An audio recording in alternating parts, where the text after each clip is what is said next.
Bharatiya Janata party के हरी झंडी के बाद चिराग पासवान अब तैयारी शुरू कर दिए हैं लोकसभा चुनाव की।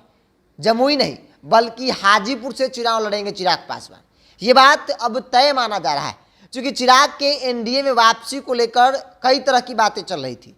चिराग की तरफ से लगातार कहा जा रहा था कि हमारी बातचीत हो रही है, जब सब कुछ हो जाएगा तो फिर आपको आधिकारिक जानकारी दी जाएगी कि हम लोग किस गठबंधन में होंगे और किस तरीके से हम लोग चुनाव लड़ेंगे।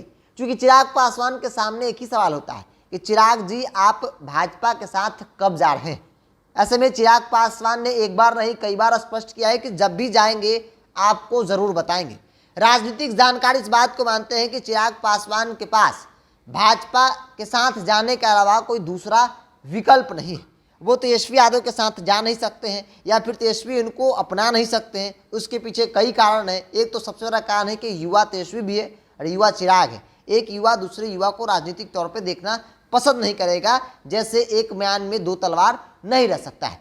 दूसरी बड़ी बात है कि महागठबंधन का नेतृत्व इस वक्त नीतीश कुमार कर रहे हैं, तो ऐसे में चिराग की एंट्री तो बैन ही है। अब चिराग पासवान ने भी भाजपा के सामने कई शर्तें रखे थे एनडीए वापसी को लेकर।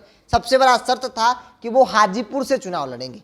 दूसरा बड़ा शर्त था कि चाचा पशुपति कुमार पारस की कद जो है वो कम कीजिए या फिर एनडीए से उनको बाहर का रास्ता दिखा दीजिए। हालांकि चिराग पासवान के कई शर्तों को भाजपा मानने को तैयार नहीं है। चिराग पासवान को बेशक भाजपा हाजीपुर से चुनाव लड़ा दे, लेकिन वो किसी भी हाल में पशुपति कुमार पारस को छोड़ना नहीं चाहती है।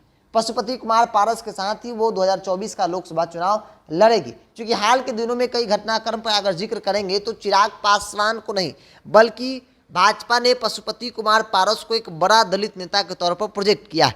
कर्नाटक चुनाव की बात कर ली जाए या फिर कई उपचुनाव हुए, चिराग का जलवा नहीं दिखा, लेकिन पशुपति कुमार पारस जिस गठबंधन में रहे वहाँ वोट जो है पासवानों की ट्रांसफर कराने में वो सफल रहे। इन तमाम ऐसे कारण हैं जिसके बदौलत यह कहा जा रहा है कि चिराग पासवान के शर्त पर भाजपा राजी होने को तैयार नहीं है।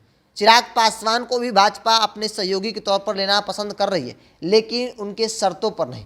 क्योंकि भाजपा बखूबी इस बात को जान रही है कि चिराग के पास कोई विकल्प नहीं है भाजपा के साथ आने के अलावा। अब देखिए, चिराग पासवान हाजीपुर से चुनाव लड़ेंगे, ये बात अब तय मानी जा रही है। हालांकि दावा यह भी किया जा रहा है कि उनकी बात जो बड़े नेताओं से हो चुकी है और बड़े नेताओं ने हरी झंडी दे दी है कि आप हाजीपुर से ही चुनाव लड़िए, उसको लेकर आप तैयारी भी शुरू कर दीजिए। और चिराग पासवान ने तैयारी शुरू कर दी है। हालांकि इस तरह की बातें जो है इस वक्त कयासों के बाजार में चल रहे हैं, प्रमाणित अब तक कहीं से नहीं हो पाया है। कोई भाजपा नेता ने इस बात की पुष्टि की और न ही चिराग पासवान की तरफ से इन बातों को कहा गया।